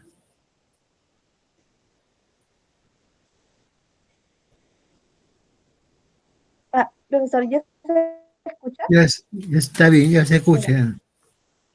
Ya, gracias. Ya, bueno, recapitulando la última parte, la parte del transporte marítimo, tenemos que técnicas como los controles de velocidad, conocer correctamente las rutas, así como tener un conocimiento de técnicas de maniobra de traque eficientes, permiten en todos los casos disminuir también tanto las emisiones de los buques al momento de la llegada al puerto, así como mejorar su consumo, el porcentaje de uso de combustible dentro de sus operaciones. Siguiente, por favor. Dentro de las recomendaciones o futuros, o mejor dicho, impactos proyectados que se podría tener para cada una de las áreas, tenemos en la parte de los pilotos, que un uso más amplio de los simuladores de eficiencia permitiría reforzar las capacitaciones. Por otro lado, integrar tanto las capacitaciones enfocadas en mejores prácticas para el uso de los combustibles o mejor uso de las técnicas al momento de pilotear los aviones, tendría mejor eficiencia si se combina con el uso de combustibles sostenibles. Adicional a esto, también se podría generar que mientras haya mayor capacitación de los pilotos, se pueda lograr una mejor estandarización a las normas internacionales. Para la parte de los conductores en el sector terrestre, juntar la capacitación con una optimización de rutas con inteligencia artificial, esto les permitiría mejorar en su reducción de tiempos muertos, congestión, así como el uso eficiente de los combustibles dentro de las rutas. Adicional a esto, integrar las capacitaciones con tecnologías híbridas o eléctricas permite que las técnicas eficientes aprendidas en las capacitaciones se extiendan tanto a prevención a nivel del mantenimiento de los vehículos y así reducir aún más las emisiones. Para el lado del sector marítimo, una actualización continua hacia los pilotos en cuanto a navegación asistida por satélite les permite reconocer las rutas más eficientes energéticamente para sus viajes, así como que ellos también tengan un conocimiento en mantenimiento preventivo, genera que haya mayor eficiencia en la utilización de los motores. Siguiente, por favor. En cuanto a los beneficios logísticos y económicos, lo hemos dividido primero en sector aéreo. Para la parte de los beneficios económicos, la reducción significativa del gasto en combustible al tener capacitaciones constantes y reducir su uso, se ha visto en un ahorro de un 30 al 40%. Así como el uso de buenas técnicas, como ya mencioné, permite una prevención en el desgaste de las turbinas de los aviones, ya que se utilizan correctamente se hacen correctamente los despegues y los ascensos, generando un mejor uso de los motores, por lo cual hay una disminución también en el costo del mantenimiento preventivo y correctivo.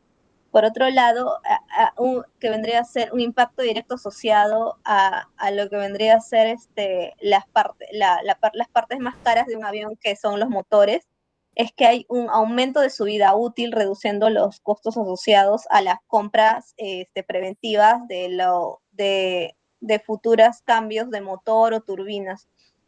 Así como también esto nos brinda a nivel económico una mayor seguridad jurídica. Para la parte de logística, se ha comprobado que tener una capacitación constante de los pilotos mejora la puntualidad operativa a nivel de las entregas. También se puede observar que ellos optimizan las rutas aéreas al tener mayor conocimiento sobre la importancia de estas, así también como una menor probabilidad de retrasos y cancelaciones en los viajes. Y adicional a eso, también al ser pilotos mejor capacitados y estar constantemente actualizándose, se logra una mejor coordinación y comunicación con el control de tráfico aéreo. Siguiente, por favor. Para la parte del sector terrestre, también se puede observar por este lado que hay un ahorro directo a nivel de combustible. Adicional a esto, es casi la misma consecuencia que en los aviones. Al mejorar sus técnicas de manejo, también hay una menor necesidad de mantenimiento de algunas piezas relacionadas a dentro del auto, o de los camiones o de las vans que se utilicen para realizar la logística. También en pilotos con mejor capacitación sobre normas de tránsito, y que están mejor capacitados en cuanto a seguridad vial, se ve una reducción de incidentes y siniestros relacionados a accidentes vehiculares, así como una mayor rentabilidad para empresas de transporte al ver que todos estos puntos se están cumpliendo. Para la parte logística, también se ve que hay una mejor planificación en la eficiencia de las rutas, un mejor control del vehículo al momento de maniobrarlo, también mayor seguridad vial, así como se puede observar también una mejor consistencia en cuanto a horarios, entregas, al poner en práctica lo aprendido dentro de las capacitaciones. Siguiente, por favor.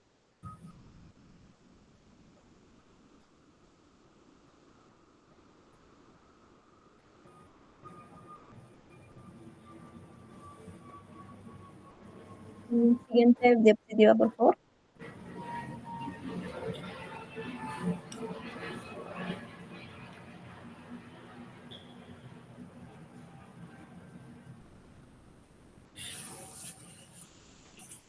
¿Los demás colegas van a hablar?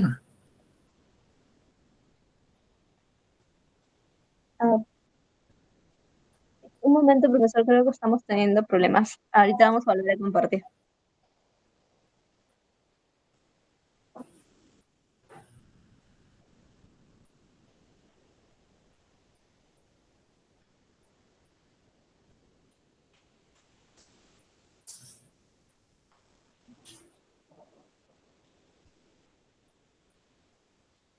A ver, estoy compartiendo. A ver, nos quedamos acá.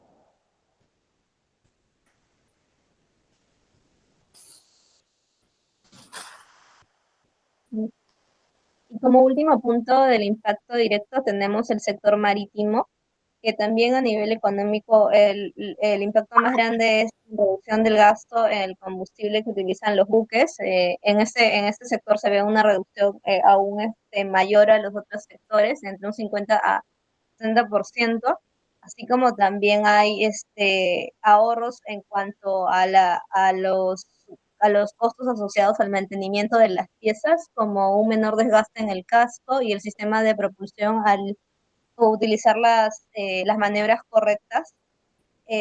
También una disminución de penalidades regulatorias, ya que los capitanes se encuentran correctamente actualizados sobre las legislaciones, y así como un aumento en la rentabilidad de las rutas.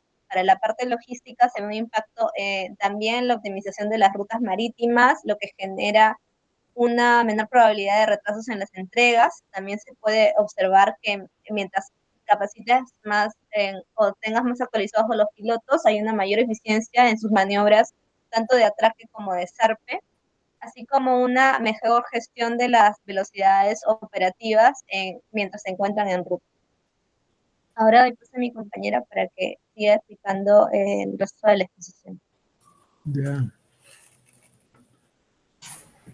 Buenas noches, profesor. Y bueno, compañeros, siguiendo con la exposición, tenemos la parte de la justificación de los ejemplos, en la cual podemos decir que es bastante relevante porque va a permitir operar con una mayor seguridad, así como también eficiencia y mayor responsabilidad a la hora de realizar las actividades. Por otra parte, reducir el consumo que se haga del combustible y el desgaste de los equipos, así como también evitar accidentes que puedan ocurrir y mejorar la parte de las operaciones. Y bueno, también decir que hay empresas líderes en el mundo que actualmente han optimizado bastante esta parte explicada que a continuación vamos a ver. Siguiente diapositiva. Empezando por el sector aéreo, tenemos para empezar a LATAM. En este caso, LATAM Airlines en Sudamérica, el cual es una empresa bastante grande que en 2024-2025 decidió reforzar en este caso el programa de entrenamiento continuo que tenía en operaciones de vuelo eficiente, capacitando a cada uno de sus pilotos en técnicas en la parte de operaciones, como también gestión de combustible y la parte de tener un solo motor. Y bueno, como resultado, la aerolínea en este caso logró más de 40.000 toneladas de dióxido de carbono evitadas en un solo año, gracias en este caso a nuevas sesiones de simuladores y cursos recurrentes especializados en lo que es eficiencia energética. Luego tenemos a la empresa de Japón, el cual es una aerolínea bastante grande también. Y bueno, en este caso, esa empresa lo que hizo fue instaurar un programa digital en donde cada uno de los pilotos recibía un feedback a manera individual y personalizada después de cada vuelo que hacía. Y lo que se buscaba, el fin principal, era ajustar patrones de ascenso, desaceleración, así como también aterrizaje para poder reforzar un vuelo más responsable en cada uno de ellos. Y bueno, en menos de un año el consumo promedio por operación disminuyó y se redujeron desgastes mecánicos en turbinas. Y finalmente tenemos una aerolínea de Países Bajos, que en este caso implementó un sistema de actualización trimestral obligatoria para cada uno de sus pilotos, centrado en este caso en optimizar rutas, así como también analizar a nivel meteorológico de manera avanzada y usar eficientemente la altitud que se tenía, lo cual permitió en este caso reducir de manera bastante significativa el consumo total de lo que es el combustible y mejorar la puntualidad de sus operaciones a nivel intercontinental. Siguiente. Con el sector terrestre, ya pasando a la parte de los conductores, tenemos para empezar el ejemplo en España, en el cual varias ciudades españolas introdujeron en 2024 programas de ecoconducción, en este caso para conductores de buses, de manera obligatoria. Y bueno, los entrenamientos lo que hacían era enseñar anticipación del tráfico, así como también reducción de frenadas bruscas y aceleraciones controladas. Y el resultado fue una caída sostenida del consumo de combustible y también un aumento, en este caso, en la parte de la vida útil de los frenos y los neumáticos. En este caso, empresas, por ejemplo, como TUSAM, que es de Sevilla, y MT, que es de Madrid. Luego tenemos también, en el caso de Perú, empresas logísticas que han comenzado a implementar capacitaciones periódicas en conducción responsable orientadas a flotas que operan largas distancias. Y bueno, estas prácticas han logrado reducir la probabilidad de accidentes, así como también optimizar el tiempo de entrega y generar ahorros significativos en mantenimiento preventivo, como es el caso de Ramsa, por ejemplo. Y bueno, por último tenemos DHL y UPS, que son operadores logísticos globales a nivel calidad. Y bueno, estas empresas ampliaron su formación recurrente con una conducción más eficaz a través de cursos, capacitaciones, simuladores y monitoreo telemático, en el cual los conductores reciben recomendaciones de manera bastante personalizada y eso les permite mejorar. Y bueno, el entrenamiento en sí permitió millones de litros de combustible anual y mejorar la seguridad en la ruta. Siguiente. Y por último tenemos el sector marítimo, en el cual, para empezar, tenemos el caso de Maersk en Dinamarca, en el cual se reforzó en el periodo 2024-2025 un programa global de formación continua en slow steaming, análisis avanzado del clima y también maniobras eficientes, Y bueno, gracias a estos entrenamientos, muchos de sus buques operan hoy con menores velocidades óptimas que permiten reducir el consumo de fuel oil en cada viaje. Luego también tenemos el ejemplo de los puertos de Singapur, en el cual el sistema portuario de Singapur en este caso incorporó capacitaciones recurrentes para tripulaciones que ingresan y salen de su terminal. Y bueno, el enfoque está en maniobras eficientes, ataques responsables y en este caso gestión de energía a bordo, por lo que la eficiencia operativa en este caso aumentó y las emisiones en puertos se redujeron de manera bastante significativa en el año pasado. Y finalmente tenemos a Hapag-Lloyd, que es de Alemania, en el cual es una naviera que implementó cursos continuos para capitanes en navegación asistida por satélite y también optimización de rutas en tiempo real, lo cual es algo bastante tecnológico. Y bueno, con esta práctica la empresa logró recortar tiempos de tránsito, así como también disminuir emisiones, además de reducir congestión en puertos. A continuación mi compañera seguirá con la exposición.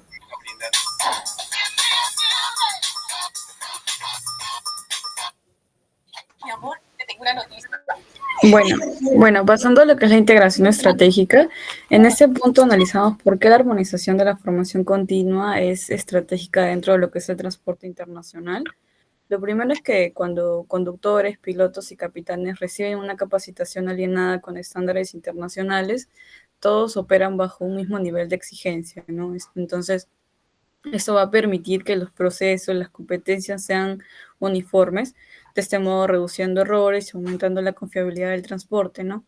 En países en desarrollo, esto es especialmente importante porque ayuda a unificar competencias y procedimientos. De esta forma evitan fallas operativas que generan más adelante costos y retrasos, ¿no? También facilitan el tránsito internacional, ya que al homologar certificaciones se reducen lo que son inspecciones adicionales en puertos, aeropuertos y pasos fronterizos. Luego también está lo que es aprovechar tecnologías modernas como navegación asistida, ecoconducción o monitoreo digital que hacen el transporte más eficiente. También está el cumplir con normas globales, lo cual es clave para poder ingresar a mercados internacionales sin sanciones, multas o detenciones. Y por último está integrar al país en cadenas logísticas más competitivas, mostrando un sistema de transporte seguro y sostenible, ¿no? Entonces, la integración estratégica consiste en poder alinear las capacitaciones con estándares globales para que el transporte del país sea más competitivo, confiable y de esa forma atractivo para operadores internacionales, ¿no? Siguiente diapositiva, por favor. Entonces, ¿cómo contribuye la competitividad logística en países en desarrollo? Cuando esta formación continua se aplica correctamente, los beneficios para la competitividad logística son claros, ¿no? Primero, reduce costos logísticos porque un personal mejor preparado consume menos combustible, comete menos errores y genera lo que son menos retrasos o accidentes, ¿no? También está el que aumenta la seguridad operacional, lo que disminuye el riesgo, las primas de seguros y los costos asociados a incidentes. Y tercero, también mejora los tiempos de tránsito, ya que las certificaciones armonizadas evitan inspecciones duplicadas y agilizan lo que es las operaciones internacionales, ¿no? Además que también fortalece la reputación del país, mostrando un sistema de transporte pues profesional y confiable para nuevas navieras, aerolíneas y operadores internacionales. Y finalmente también impulsa lo que es la sostenibilidad, cumpliendo lo que son las exigencias ambientales que hoy son obligatorias en lo que es el comercio exterior, ¿no? Entonces, todo eso permite que los países en desarrollo compitan con mejores condiciones frente a grandes hubs logísticos, ¿no? Siguiente diapositiva, por favor. Bueno, como conclusión, la formación continua de conductores, pilotos y capitanes no solo es una obligación técnica, sino es una herramienta estratégica para que de esa forma se mejore lo que es la eficiencia, la seguridad, la sostenibilidad del transporte internacional, ¿no? Entonces, cuando estas capacitaciones se armonizan con estándares globales, los países en desarrollo pueden reducir lo que son costos, operar con menos riesgos, optimizar combustibles y cumplir con las exigencias del comercio mundial, ¿no? Como lo veníamos mencionando en la exposición. Además que esta profesionalización del capital humano agiliza lo que es el transporte, el tránsito por puertos y aeropuertos, y de esa forma se fortalece lo que es la reputación del país y lo hace más competitivo en la cadena global de suministro, ¿no? Sin embargo, su impacto depende de lo que es una implementación real, inversión tecnológica y también una coordinación entre el sector público, privado o organismos internacionales. Si no se trabaja de forma conjunta, la capacitación puede quedar como un simple requisito sin efecto, ¿no? Entonces, pero cuando sí se integra estratégicamente, la formación continua se convierte en un motor clave para el desarrollo logístico y económico de los países que buscan competir en el transporte internacional, ¿no? Siguiente diapositiva, por favor. Y eso sería todo, profesor. Muchas gracias. Bien, está bien. Su trabajo lo han hecho a nivel general de todas las formas que pueden buscar competitividad, ¿no? Más que todo en los medios de transportes. Bien, señores. Buen trabajo. Ahora el equipo 4. Ya está. Grupo 4.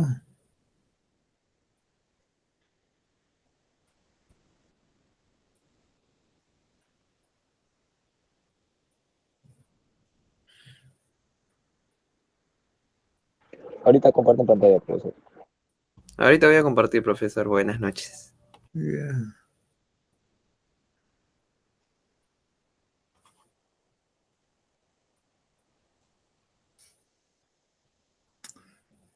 Los integrantes son Canicela, Roger, después Chávez, Piero,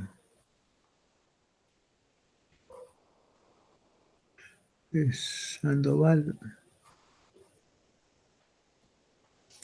Angie y Zulca Eusebio.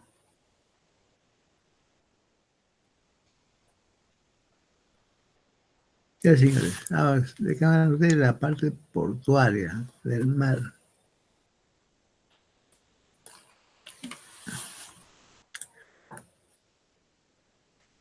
Ya, bien. Bueno, buenas noches, profesor, compañeros. En esta oportunidad, el equipo número 4 va a presentar el tema acerca de infraestructura portuaria electrosuministrada para buques atracados. Los integrantes son Caniceda Roger, Sandoval Anchi, Surca Eusebio y mi persona, Piero Chávez. Siguiente, por favor. Ya, ok. En primer lugar, vamos a empezar con el primer punto acerca de qué es la práctica asignada y su marco jurídico. Antes que nada, vamos a empezar a definir qué es lo que es la práctica, en donde la infraestructura portuaria electrosuministrada por buques atascados, también conocida como shore power, cold ironing o onshore power supply, es una práctica tecnológica y logística mediante la cual un puerto proporciona energía eléctrica desde tierra a los buques mientras que estén estos atracados, ¿no? Entonces, esta tecnología permite que los barcos apaguen sus motores auxiliares, lo que normalmente genera electricidad a bordo mediante combustibles fósiles, ¿no? Por ejemplo, el diésel marino o el petróleo, en donde al recibir energía desde el muelle, los buques pueden mantener todas sus operaciones esenciales internas, ya sea la iluminación, la refrigeración, comunicaciones, equipos de carga, etcétera, sin emitir gases contaminantes. Siguiente, por favor. Ahora, una vez claro lo que es la terminología, ¿cómo funcionan estos aspectos? Esto lo hemos dividido en diversos puntos. Primero con el aspecto técnico, el cual se divide en 3 puntos, empezando primero en la infraestructura en tierra, en donde, por ejemplo, en un buque portuario, la subestación eléctrica del puerto, ¿no? La cual esta recibe energía de la red nacional. También tenemos a los transformadores, los cuales ajustan el voltaje requerido por los buques. También tenemos a convertidores de frecuencia, los cuales se adaptan a una diversa cantidad de gigahercios. A los estándares marítimos, también la existencia de cables y conectores de alta capacidad, paneles de control y sistemas de seguridad y puntos de conexión en el muelle. Ahora, respecto a la infraestructura en el buque, para que esto pueda funcionar correctamente, se entiende también que existe la entrada de conexión que se encuentra estandarizada, transformadores, convertidores internos, un sistema de sincronización y de control eléctrico y circuitos que permiten apagar motores auxiliares sin interrumpir las operaciones que hay, ¿no?, en el día a día. Ahora, una vez que tenemos los aspectos técnicos claros, se procede, ¿no?, a lo que es explicar el proceso técnico, en el cual se lleva a cabo todo este proceso. En primer lugar, el buque atraca y se estabiliza. También se realizan verificaciones de compatibilidad eléctrica, en donde el personal de puerto conecta el cable OPS al barco. Esto sincroniza la energía, ya sea el voltaje, la frecuencia, entre otros, y el buque apaga sus motores auxiliares, para que con ello la energía del muelle alimente todas sus operaciones que podría hacer. Ahora, una vez claro el aspecto técnico, pasamos a los aspectos logísticos, en donde estos, lo cual es su principal importancia, en donde tiene la coordinación previa entre el capitán y el operador portuario, en los cuales estos se ven afectados por la asignación del muelle con la infraestructura disponible. Se certifica también al personal para la manipulación de cables de alta tensión. Se verifica de que el buque es compatible con el sistema OTS. También existen diversos controles de seguridad antes de realizar la conexión y también el registro y facturación del consumo eléctrico para tener todo medido. Siguiente, por favor. Ahora, respecto al marco jurídico, este es relevante, ya que en el caso de los buques portuarios existen diversas normativas las cuales lo regulan. En el primer punto, el más importante, tenemos a las normas internacionales, por decir la SOMI, el cual es la Organización Marítima Internacional, el cual establece diversos lineamientos para reducir emisiones atmosféricas provenientes de buques. Por ejemplo, tenemos que en el anexo 6, el convenio MARPOL, se estipula que se debe regularizar la contaminación del aire por parte de los barcos. También en este punto se limita la emisión de CO2, nitrógeno también, y un material particular. También se fomenta el uso de tecnologías como Shore Power para cumplir los estándares. Existen diversos índices obligatorios de eficiencia energética y también hay diversos indicadores de intensidad de carbono operativo, más que nada para poder regular sus emisiones. También es importante mencionar a la normativa aérea, el cual no regula los buques, sin embargo también se inspira políticas de sostenibilidad en infraestructura aeroportuaria, en donde algunos trabajos académicos se mencionan para resaltar estándares internacionales de energía limpia en terminales, pero tampoco no regula de forma directa la práctica de los buques, ¿no?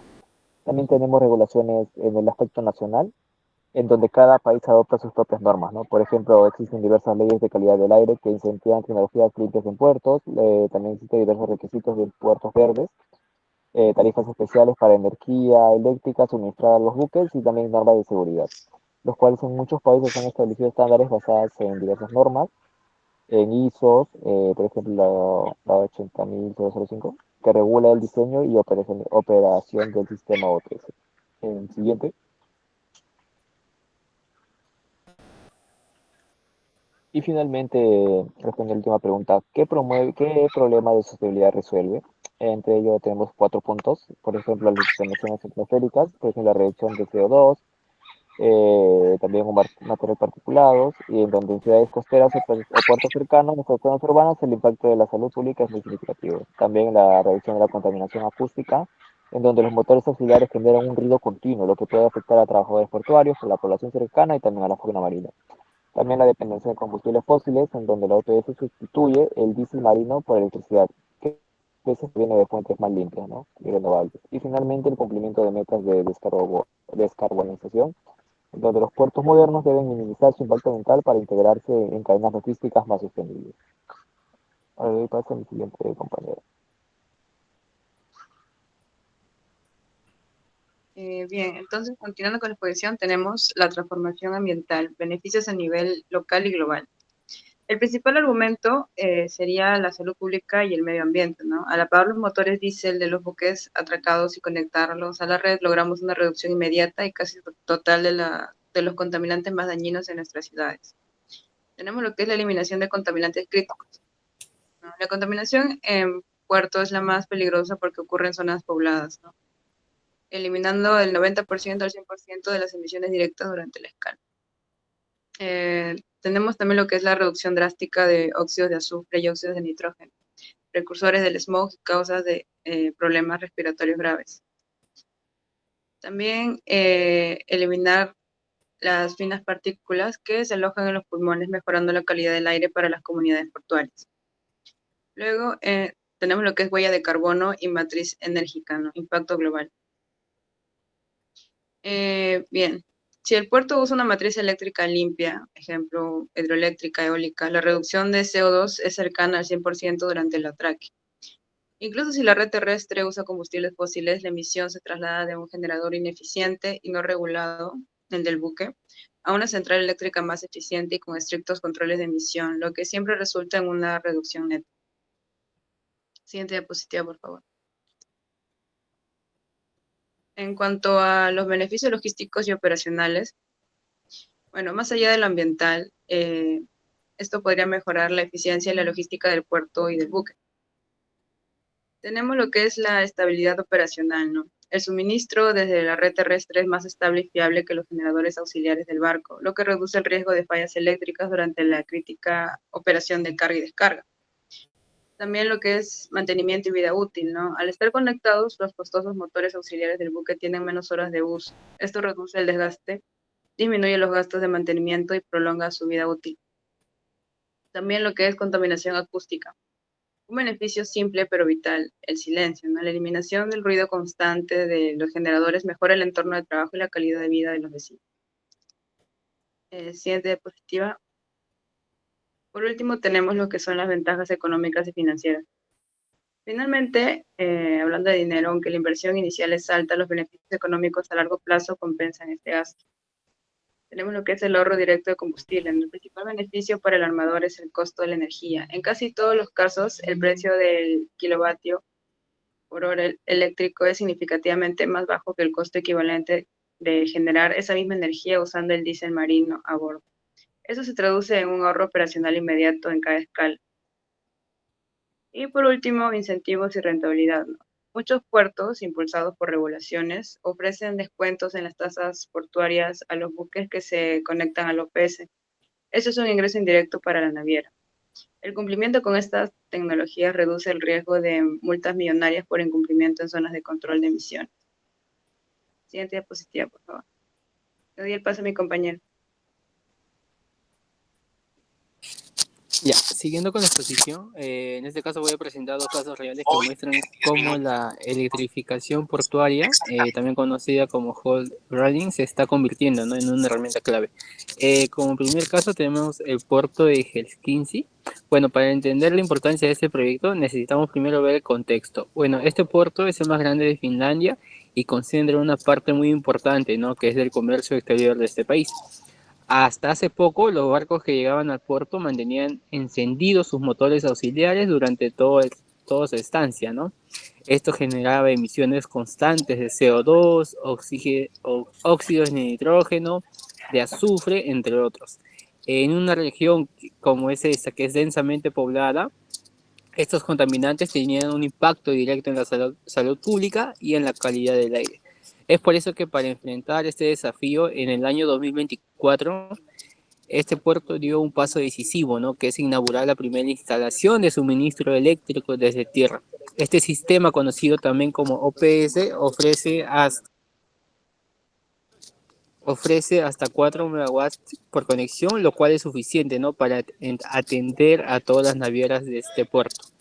El funcionamiento es simple. Quiere decir que cuando el barco atraca, apaga sus motores auxiliares y se conecta a la red eléctrica terrestre mediante equipos especializados. Siguiente, por favor. Siguiendo con un nuevo caso, tenemos el puerto de Le Havre, que es el segundo caso. Esto es uno de los más importantes de Francia, especialmente por el tráfico de cruceros. Como sabemos, los cruceros generan grandes volúmenes de emisiones cuando mantienen sus motores auxiliares encendidos, ¿no?, mientras están atracados ahí en el puerto.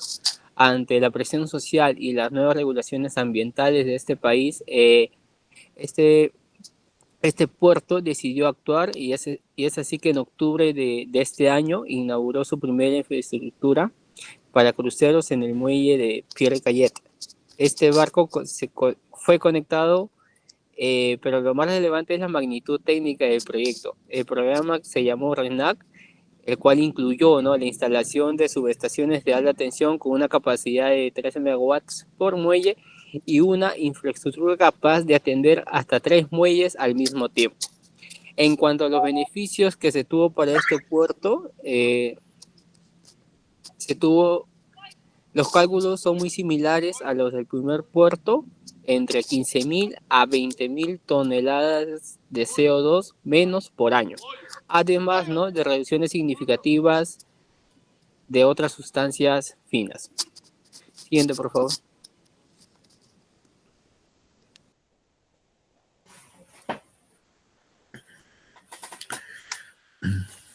Ya, bien, gracias. La problemática de contaminación está vigente y hay muchos esfuerzos por querer romper esto, ¿no? Y es evidente en los esfuerzos que tiene la tecnología y los avances para preocuparse que esto debe acabarse, ¿no? Lo más antes posible, sino la eliminación de la tierra está pendiente. También pasa eso. Bueno, señores, muchas gracias. Trabajan ahí sus buenos trabajos. Espero que nos veamos a un momento oportuno. Profesor, Sí. ¿podría agregar algo a la parte de la exposición? Resulta que no se ha visualizado justamente una parte. Si Sí, corresponde está justamente al tema. no, de Canicela. Sí, sí. Sí, te escucho. Ya. Voy a compartir brevemente para explicar justamente esa parte que no entiendo por qué no se ha visto. ¿Qué pasaba?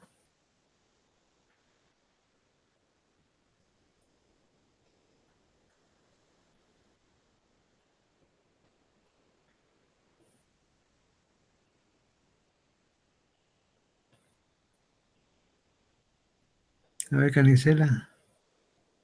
Sí, voy a compartir nuevamente, profesor. A ver. A ver. ¿Qué parte quieres hablar?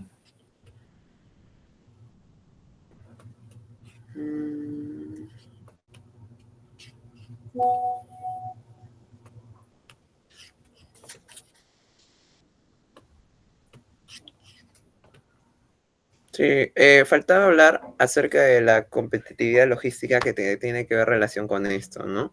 Cómo el OPS va a fortalecer esta skill, por así decirlo. Y bueno, contribuye en diferentes aspectos, como por ejemplo tenemos ahí, que te ayuda en este caso a tener, digamos, como que puertos más limpios y seguros.